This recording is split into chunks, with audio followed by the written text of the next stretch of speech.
আপনি সারা বছর লাঞ্চ করেন, ডিনার করেন, দুপুরের খানা খান, রাতের খানা খান, সকালে ব্রেকফাস্ট নাস্তা করেন, কিন্তু এর কোনোটা ইবাদত হয় না, এর কারণে আপনি সওয়াব পাবেন না।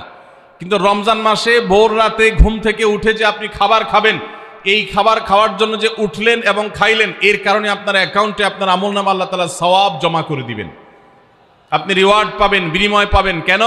কারণ নবী করিম সাল্লাল্লাহু আলাইহি সাল্লাম বলেছেন, তাসাহহারু ফাইন্না ফিস সাহুরি বারাকাহ, তোমরা সাহরির খাবার খাবে ভোর রাতে। রোজার মাসে রোজা রাখতে গিয়ে সাহরির খাবার খাবে কেন? কারণ সাহরির যে খানা, এই খানাতে আল্লাহ তাআলা বরকত রেখেছেন।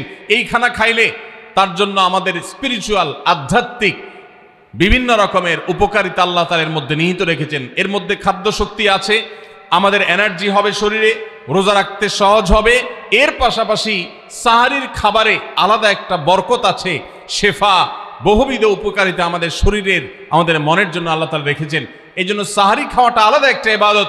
যদি আপনার সন্ধ্যা রাত্রে বেশি খাওয়া হয়ে যায়, সাহরিতে খানা খাওয়ার মতো মুড না থাকে, অন্তত এক ঢোক পানি, একটা খেজুর, সামান্য কিছু খেয়ে হলেও আপনি সাহরি খাবেন এবং তাতে আপনি সওয়াব পাবেন।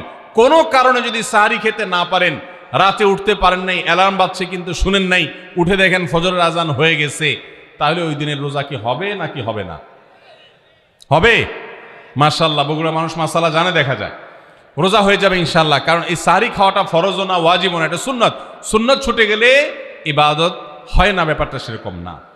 5 নম্বর আমল হলো, সাহরি তো খাবো ঠিক আছে, কিন্তু সেটা শেষ সময়ে খাওয়া, দেরিতে খাওয়া। সাহরি কি আগে খাবেন না শেষের দিকে খাবেন? শেষের দিকে। কেন? কারণ নবী করিম সাল্লাল্লাহু আলাইহি সাল্লাম বলেছেন, লা ইয়াজালুন নাসু বিখাইরিন মা আজ্জালুল ফুতুর ওয়া আখারুস সাহুর। এই উম্মত, মুসলিম জাতি ততদিন পর্যন্ত কল্যাণের উপর প্রতিষ্ঠিত থাকবে, তারা কল্যাণকে স্পর্শ করতে পারবে যতদিন পর্যন্ত তারা সাহারি তাড়াতাড়ি খাবে, না দেরিতে খাবে? দেরিতে খাবে। আর ইফতার তাড়াতাড়ি করবে। তাহলে সাহারি দেরিতে খাওয়া হলো সুন্নত। আমাদের দেশে গ্রামে অনেক মুরব্বীরা এখনো আছেন, রাত 12টা, 1টা, 2টা বাজে সাহারি খেয়ে শুয়ে থাকেন। তারা চিন্তা করেন পরে খাইতে গেলে আবার বর্ডার ক্রস হয়ে যায় কিনা, সীমা লঙ্ঘন হয়ে যায় কিনা, রিস্ক নেওয়ার দরকার কি, এই জন্য 12টার সময় খেয়ে রাখি। এটার কারণে সাহারি খাওয়ার সওয়াব পাবেন ঠিকই, কিন্তু দেরিতে সাহারি খাওয়ার যে সুন্নত, সেই সুন্নত আদায় হবে না। এই জন্য দেরিতে খাবেন। দেরিতে খাওয়ার মানে আবার এরকম দেরি না যে আপনি আর মুয়াজ্জিন সাহেব দুজন কম্পিটিশন করছেন, আপনার হাতে খাবারের প্লেট আর মুয়াজ্জিনের হাতে মাইক, আপনি আগে শেষ করেন আর মুয়াজ্জিন আগে আজান দিবে, কম্পিটিশন চলছে। এত দেরি করে একেবারে লাস্ট মিনিট পর্যন্ত খাওয়া সুন্নত নয়। কথা কি বুঝাতে পারছি? কয়েক মিনিটের গ্যাপ রেখে তারপরে খাবার শেষ করবেন। কারণ নবী করিম সাল্লাল্লাহু আলাইহি সাল্লাম সাহরি খেয়ে শেষ করে ফজর নামাজ শুরু করতেন, এর মধ্যে 50টা আয়াত পড়ার মতো গ্যাপ রাখতেন, অর্থাৎ প্রায় 10 মিনিটের মতো একটা গ্যাপ থাকতো। এই জন্য আমরা একটা গ্যাপ রেখে তারপর সাহরি শেষ করব। অর্থাৎ ফজরের আজান যদি হয় উদাহরণস্বরূপ 5টা 25-এ বা 30-এ, তাহলে আমরা 2-4 মিনিট আগে সাহরি খেয়ে শেষ করবো ইনশাআল্লাহ। তাহলে সাহরি দেরি করে খাওয়া, শেষের দিকে খাওয়াটা সুন্নত। আল্লাহ আমাদেরকে আমল করার তৌফিক দান করুন। রমজান মাসে সাহরির নামে একটা নতুন নাটক শুরু হয়েছে এদেশে, সেটার নাম হলো সাহরি পার্টি। আপনারা শুনেছেন? বিশেষ করে শহরের ছেলেফেলেরা, ইউ পোলাপান, তারা আজকাল ভোর রাতে বন্ধু বান্ধব সহ রেস্টুরেন্টে গিয়া সাহরি পার্টির আড্ডা বাইর করছে। শয়তানি এবং ফাইজলামির আর কোনো জায়গা নাই, সাহরির জন্য পার্টি বাইর করছে, তাও আবার ছেলে মেয়ে একসাথে মিলেমিশে। ভাইরা আমার, সাহরি খাওয়া ইবাদত, এবং সাহরির এই সময়টা দোয়া কবুলের সময়, তাহাজ্জুদের সময়। আল্লাহ তাআলা দুনিয়ার আকাশ থেকে ডেকে ডেকে বান্দাকে ক্ষমা করেন। এই সময়টাতে আড্ডাবাজি করা, এটা হতভাগা ছাড়া আর কারোর কোনো কাজ হতে পারে না। বছরের 11 মাস একজন ইমানদার, জান্নাত প্রত্যাশী মানুষ জান্নাতের পথে এগিয়ে যাওয়ার জন্য যে পরিমাণ নেক আমল, যে পরিমাণ ইবাদত, যে পরিমাণ তাকওয়ার চর্চা করার কথা, শয়তানের প্ররোচনার কারণে, আমাদের ঈমানের দুর্বলতার কারণে, নানা কারণে সেটাতে আমরা পিছিয়ে থাকি। বছরের 11 মাস আমল এবং ইবাদতে আমাদের যে ঘাটতি হয়, আমরা যতটুকু পিছিয়ে থাকি, যতটুকু অভাব এবং শূন্যতা সৃষ্টি হয়, সারা বছরের আমল এবং ইবাদতের ঘাটতিকে পুষিয়ে নেওয়ার জন্য আল্লাহ রাব্বুল আলামিন দুটি বৃহৎ ইবাদতের মৌসুম দিয়েছেন আমাদেরকে। তার সবচেয়ে বড় মৌসুম আমাদের দোরগোড়ায় উপস্থিত, সেটি হলো রমজান মাস। আরেকটি ইবাদতের মৌসুম আছে বছরের, দ্বিতীয় বৃহত্তর ইবাদতের মৌসুম, যে সম্পর্কে আমাদের সমাজে খুব একটা জানাশোনাও নাই, সেটা হলো জিলহজের প্রথম 10 দিন, ইবাদতের আরেকটি মৌসুম। একজন ব্যবসায়ী যেরকম তার ব্যবসার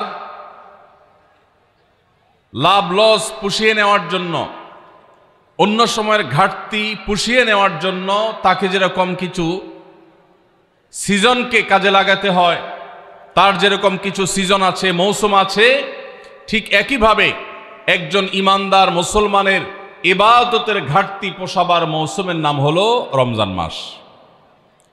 প্রিয় ভাইয়েরা আমার, এই রমজান মাস পাওয়ার পরও যদি কেউ 11 মাসের ইবাদতের ঘাটতি পুষিয়ে নিতে না পারে, এই রমজান মাস পাওয়ার পরও যদি কেউ আল্লাহর কাছ থেকে নিজের মাগফিরাত আদায় করে নিতে না পারে, আমাদের নানা অপরাধ গুনাহ পাপাচারের কারণে হয়তো জাহান্নামীদের তালিকায় আমাদের নাম চলে গেছে, সেই নাম কাটাবার সবচেয়ে সুবর্ণ সুযোগ আমাদের দোরগোড়ায় উপস্থিত রমজান মাস।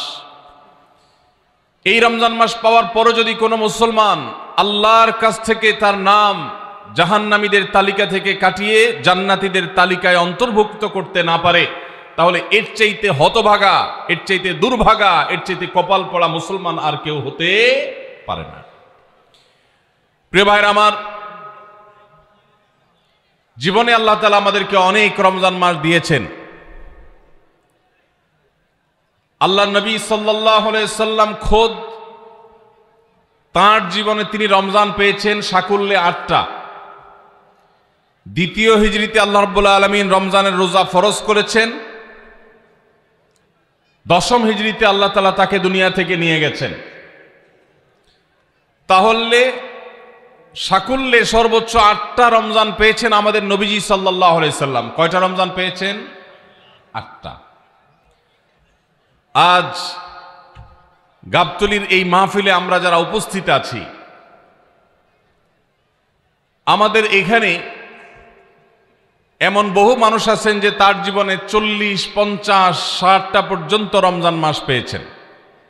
ঠিক না বেঠিক? সাহাবীদের অনেকে তাদের জীবনে মাত্র একবার রমজান পেয়েছেন।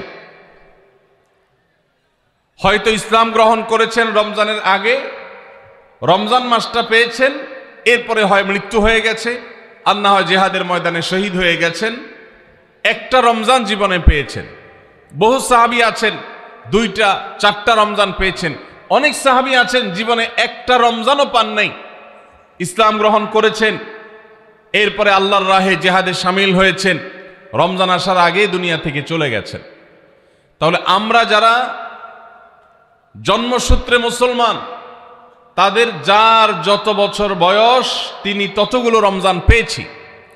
সাহাবীরা যেখানে মাত্র জীবনে 2, 4, 6টা, 8টা, 10টা রমজান পেয়ে তারা জান্নাত প্রাপ্তির দৌড়ে এগিয়ে গেছেন, আমরা জন্মসূত্রে মুসলমান হয়েও জীবনে 40-50টি রমজান পাওয়ার পরও আমরা অনেকেই জান্নাত প্রাপ্তির দৌড়ে এগিয়ে যেতে পারি নাই। এর চেয়ে বড় দুর্ভাগ্যের বিষয় আর কিছু হতে পারে না।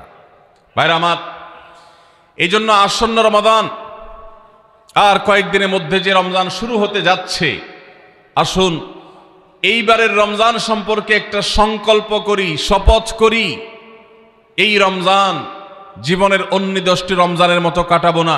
এই রমজানকে আমি ব্যতিক্রম, সম্পূর্ণ ভিন্নতর, সম্পূর্ণ আমল এবং ইবাদত এবং তাকওয়া চর্চার মধ্য দিয়ে আল্লাহর মাগফিরাত, নাজাত নিজের করে নেওয়ার মধ্য দিয়ে আমার এই রমজানকে আমি সার্থক করার চেষ্টা করব ইনশাআল্লাহ। ভাইরা আমার, রমজানের আমল ইবাদত কিভাবে করব, কোনটা করব কোনটা করব না, এ সম্পর্কে যথেষ্ট ধোঁয়াশা আমাদের মধ্যে আছে। আমাদের এই দেশে মুসলমানদের কাছে রমজান মাস মানে 4টি কাজ। রমজান মাস মানে কয়টা কাজ? 4টা কাজ। রমজান মানে হলো রোজা রাখা, তারাবির নামাজ পড়া, আর সাহরি খাওয়া, ইফতার খাওয়া, ব্যাস। রোজা, তারাবি, সাহরি, ইফতার, এই 4 জিনিসের নাম হলো আমাদের মুসলমানদের রমজান মাস।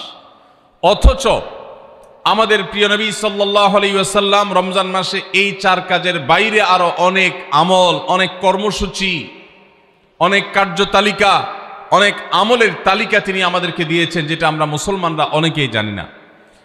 তো আজ আমরা নবী করিম সাল্লাল্লাহু আলাইহি সাল্লাম আমাদেরকে রমজান মাসে যে সমস্ত আমল করতে বলেছেন, আমরা সেই সমস্ত আমলের কথা আপনাদের সঙ্গে খুব সংক্ষেপে শেয়ার করব ইনশাআল্লাহ। কারণ আমি নবী করিম সাল্লাল্লাহু আলাইহি সাল্লামের হাদিস থেকে এবং কোরআনে কারীম থেকেও 27টি আমলের কথা আপনাদের সঙ্গে শেয়ার করব ইনশাআল্লাহ, যার সবগুলোই রমাদানের জন্য স্পেশাল, তবে অনেকগুলো রমজানের বাইরের সময়ও আমাদের পালনীয় এবং করণীয়। এ বিষয়ে আমরা এই বছর প্রথমবারের মতো একটা বই করেছি, আপনারা জানেন, মাহে রমজানের 27 আমল। এই বই থেকে আমি 27টি আমল আপনাদেরকে শোনাবো ইনশাআল্লাহ। আর আমি 27 আমল বলে শেষ করার পর প্রশ্নোত্তর সেশন শুরু করার আগে এই 27 আমল এক নিঃশ্বাসে বা এক টানে যদি কেউ শোনাতে পারেন, যে কয়জন শোনাতে পারবেন সেই কয়জনকে এই বই আমি ফ্রি উপহার দেব ইনশাআল্লাহ। যুবকরা চ্যালেঞ্জ নিতে রাজি আছেন তো ইনশাআল্লাহ? গত 2 বছর আগে সোনাইমুড়িতে, নোয়াখালীর সোনাইমুড়িতে আমি এই 27টি আমলের উপরে বক্তব্য রেখেছিলাম। আমাকে সোনাইমুড়ির এক যুবক বিস্মিত করেছে, চমৎকৃত করেছে, সারপ্রাইজড করেছে। সে এক দাঁড়ানোতে টানা 27টা আমল বলে দিয়েছে। আমি নিজে বইয়ের লেখক হয়েও আমি বলতে পারবো না, 27টা টানা বলতে পারবো না, একটু বেঁধে বেঁধে বলতে হবে। কিন্তু সেই তরুণ টানা 27টা বলে দিয়েছে। তো বগুড়ার যুবকরা এই চ্যালেঞ্জ নিতে রাজি আছেন ইনশাআল্লাহ? রেডি তো তাহলে? ঠিক আছে ইনশাআল্লাহ। আমি সাধারণত ওয়াজ করার পর কি করলাম সেটা আবার শুনি, ফিডব্যাক নেই। শুধু আমি ওয়াজ করে চলে যাব, পানি শেষে চলে যাব, মাছ ধরবো না, তা তো হয় না। এই জন্য আজকের ওয়াজের পরে মাছ ধরা হবে ইনশাআল্লাহ। ঠিক আছে তো ইনশাআল্লাহ? যে যত বেশি প্রশ্নের উত্তর দিতে পারবেন সে তত বড় মাছ, রুই কাতল হিসাবে বিবেচিত হবে ইনশাআল্লাহ। যদি আল্লাহ তাআলা আমাদেরকে মানুষ করে সৃষ্টি করেছেন, মাছের চাইতে অনেক শ্রেষ্ঠ আমরা, শুধু বুঝার সুবিধার্থে বলা। আল্লাহ আমাদেরকে মনোযোগের সাথে শোনা এবং আমল করার তৌফিক দান করুন।